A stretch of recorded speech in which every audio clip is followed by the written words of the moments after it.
Very طيبة.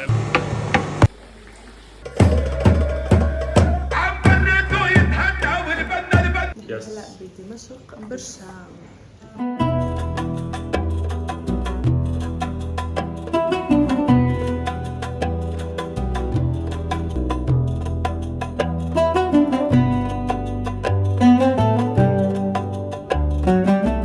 صباح جديد وفيديو جديد. كيفكم يا أحلى عالم؟ إن شاء الله تكونوا بألف خير وإنتوا عم تحضروا فيديو اليوم. قبل ما نبدأ بدي أتشكركم من كل قلبي على كل شخص اشترك بالقناة وحط لايك وكتب تعليق. عن جد دعمكم هو اللي بيشجعني أكمل ونزل فيديوهات أحلى. هلأ حضروا فنجان قهوة وخليكم معي للآخر لأني الفيديو اليوم غير. اليوم رح نترك اللاذقية ونتجه لدمشق عاصمة سوريا. طلعنا بالبولمان من كراج اللاذقية لدمشق وقدامنا رحلة 5 ساعات طريق، فخلينا نبدأ الرحلة سوا. اليسار شو حلاوة الجبن؟ شو حلاوة الجبن؟ شو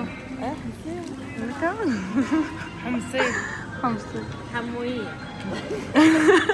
احنا وبالطريق نزلنا على استراحة بحمص، أكلنا فيها فطور وشربنا قهوة وبنفس الوقت جربنا حلاوة الجبن.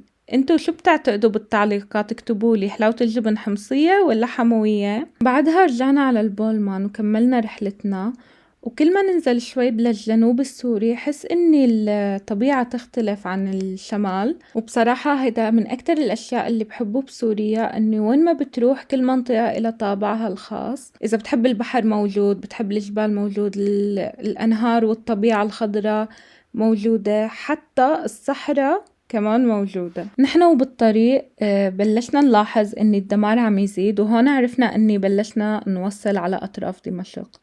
بصراحة المنظر كان مؤلم جدا وبحز بالقلب، بس بعده الأمل موجود، وإن شاء الله سوريا رح ترجع تتعمر وترجع تصير أحلى وأحلى. بعد 5 ساعات وصلنا أخيرا على الشام، أخذنا تاكسي ليوصلنا على الأوتيل.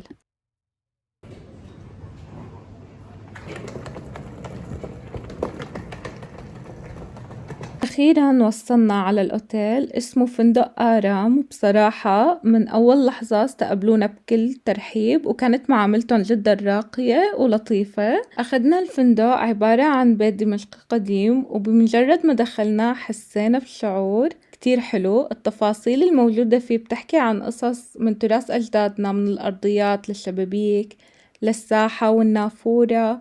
بصراحة كنت كتير فخورة وأنا عم شوف هالجمال والأصالة. ما بتتخيلوا إني هيدا البيت عمره أكتر من 300 سنة. وأول مفاجأة كانت إلنا بهيدا الأوتيل إني شفنا سلحفاة كتير كتير حلوة، سألنا عن اسمها واسمها شام. سو كيوت.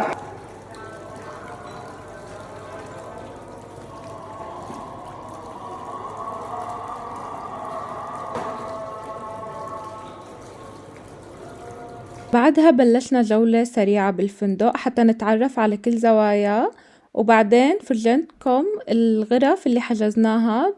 بصراحة كل التفاصيل كانت محافظة على الطابع الدمشقي الأصيل، ومع هيك المكان كان مريح ونظيف وحسينا فيه براحة من أول لحظة. أول مرة إلي ببيت دمشقي، بصراحة حسيت حالي كأني بمسلسل هيك من مسلسلات الدمشقية القديمة. بصراحة التفاصيل كتير حلوة بتجنن. وأنا أكتر شغلة بيهمني بأي أوتيل هي النظافة. أول شي بعمله هو دائما إني شيك على الشراشف وأفتح الخزانات وأتأكد من نظافة الحمام.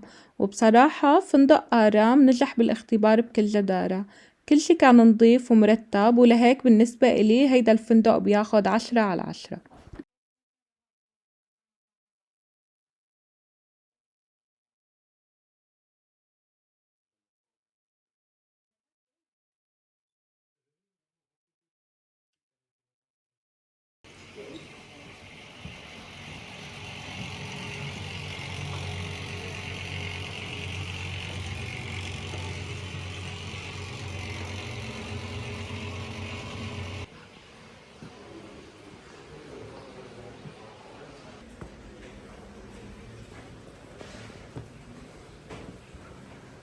مش مستوى.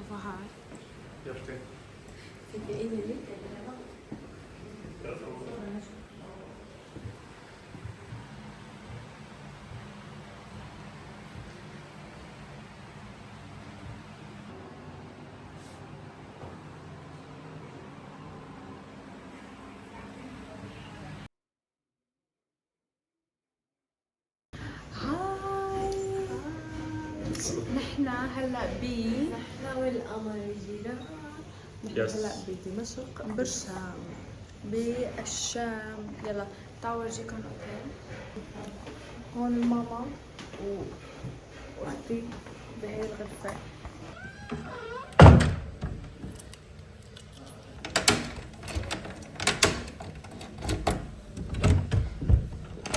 بعد ما ارتحنا شوي ورتبنا غراضنا، صار الوقت لأكتر جزء متحمسين إله أنا وإخواتي وأكيد إنتو، إني هو نطلع نستكشف شوارع الشام ونعيش أجواء أقدم عاصمة بالعالم. فتعالوا نكتشف شوارع الشام مع بعض.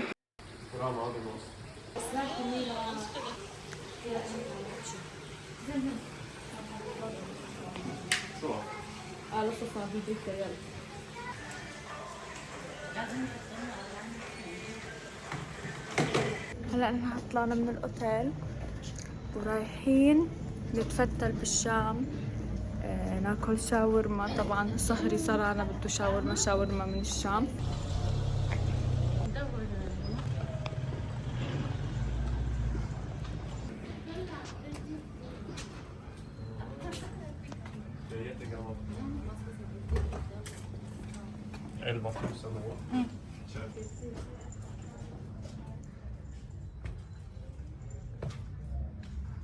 Det är jättegammalt.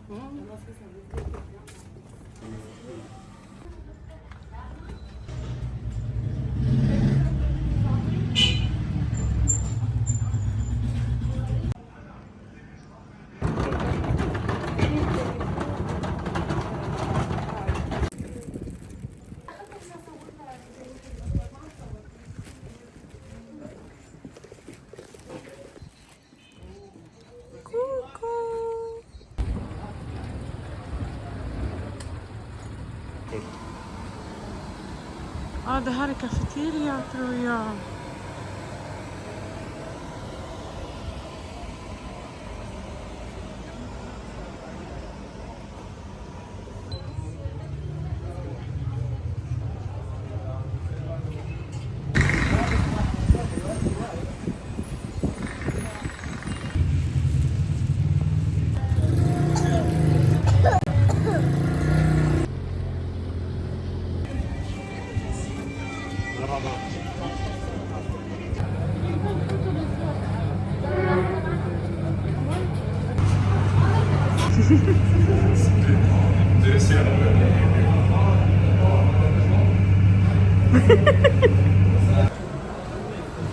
Längst upp.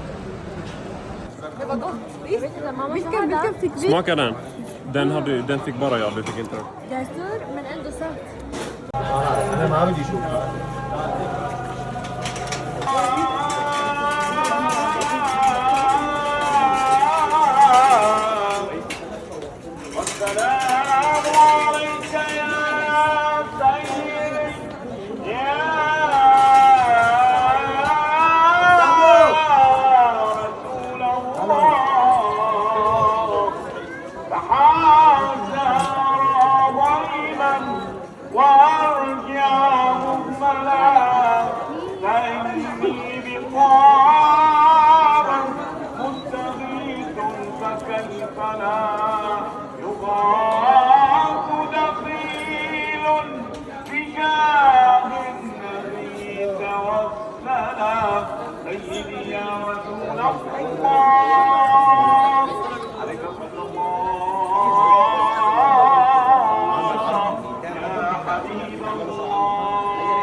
وعم نتمشى بالسوق سمعنا صوت أذان الجامع الأموي. بصراحة إذا في شي ما لازم تفوتوه انتو بالشام هو إنكم تسمعوا أذان الجامع الأموي، لأني إلهم طريقتهم الخاصة والمميزة بالأذان اللي بتختلف عن باقي جوامع العالم. بصراحة حبيت سمعكم إياه كمان انتو.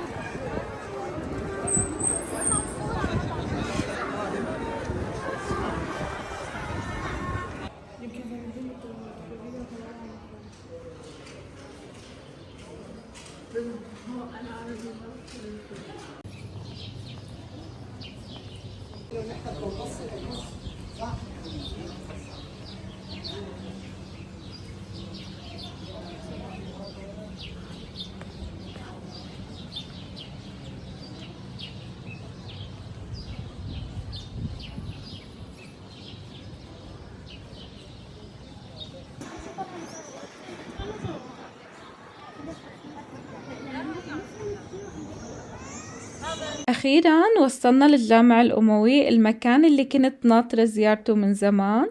أول ما دخلت حسيت بهيبته، بصراحة كأنك عم تمشي بين صفحات من التاريخ. فعلاً مكان كل حدا بيجي على دمشق لازم يزوره، وما بعرف إذا الكاميرا رح تقدر توصل الإحساس، بس الجامع الأموي أجمل بكتير بالواقع.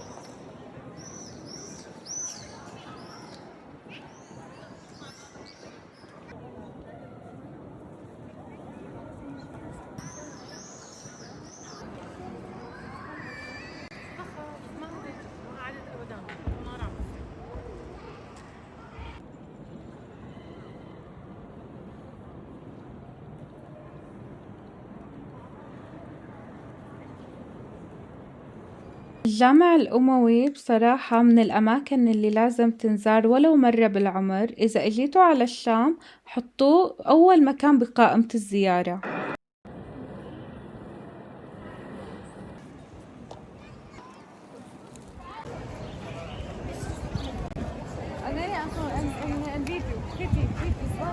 شكرا.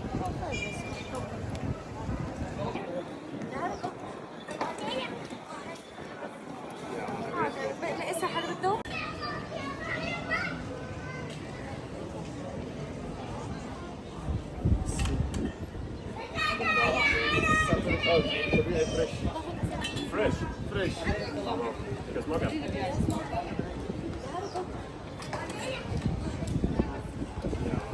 هذا تمر هندي فريش ببيض الوش بخفف القرش بطول الرمش ويبعد عنك الحماية قوية بتوش. ترجمي له اياها. الله يرحمك. شكرا. على سلام. على راسي.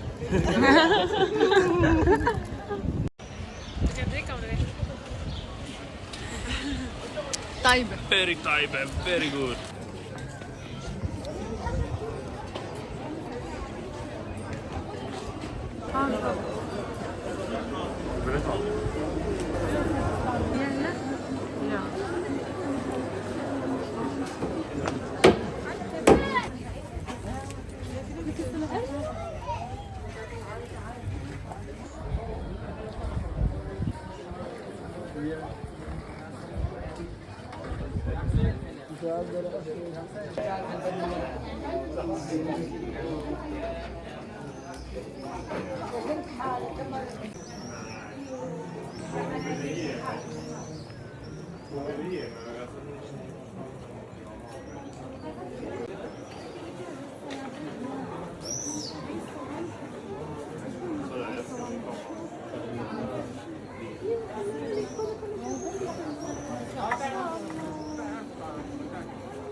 أكتر شغلة حبيتها بأسواق دمشق القديمة إنها لليوم محافظة على التراث السوري.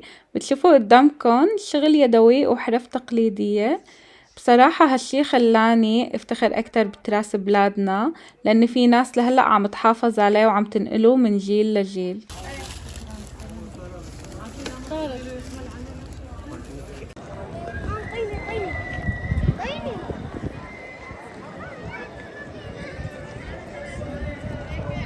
وأكيد طبعا ما فيك تزور الشام إلا إنك تجي وتجرب بوظة بقداش. كان في كتير زحمة بس بصراحة بيستاهل، بس إني شوي overrated لأن التجربة عادية.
من أكتر الشي اللي حبيته بالشام هو حواريها الضيقة اللي إلها طابع خاص، وكل ما بتمشوا فيه بتكتشفوا تفاصيل حلوة بتحكي عن تاريخ المدينة وجمالها.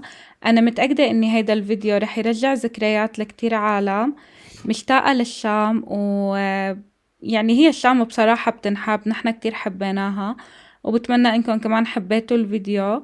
وإذا حبيتوا الفيديو ما تنسوا تشاركوا مع عالم تانية لحتى كمان تشوف هيدا الفيديو وتكتب لنا رأيها كمان بالتعليقات. ومع نهاية اليوم صار الوقت إني نرجع للأوتيل بعد يوم كان طويل ومليان مشي واستكشاف، بس بصراحة كتير انبسطنا.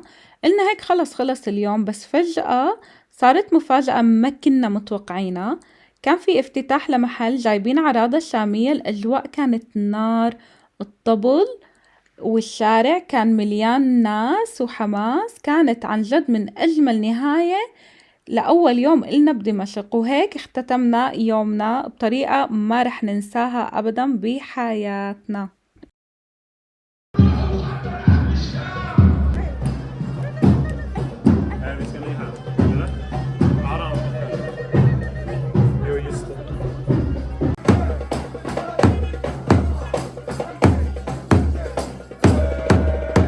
والبنا عالبنا ابو الجود ابو الجود ابو الجود اب ماهر رضا يتهنى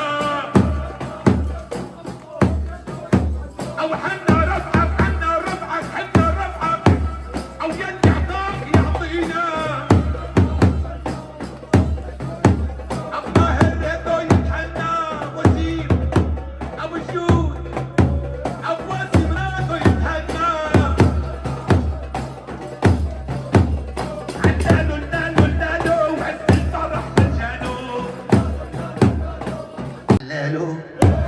وعز الفرح برجاله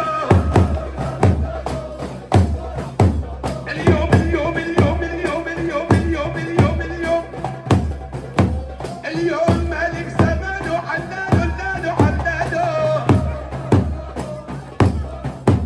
اليوم اليوم اليوم اليوم اليوم للآمنية فرمان فرمان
الحبيب لقائد الجمهورية العربية السورية السيد أحمد الشرع.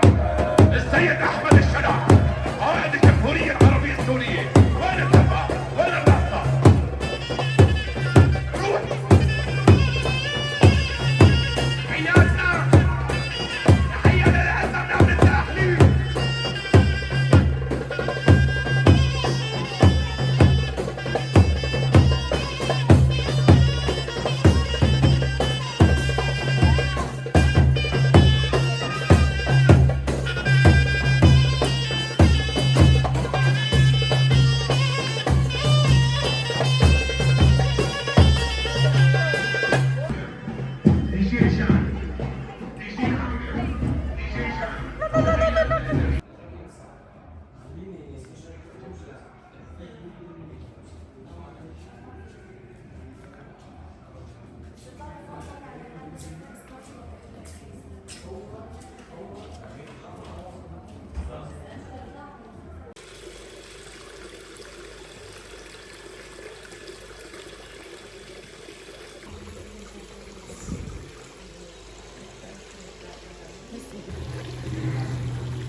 وبهيك بكون خلص يومنا. بتمنى تكونوا حبيتوا الفيديو، وإذا عجبكم ما تنسوا تحطوا لي لايك. باي باي. هو برشالها اشترام عندك برشالك والشام عزة برشالة تمسح على الظل من بلواها حط السيف بعيد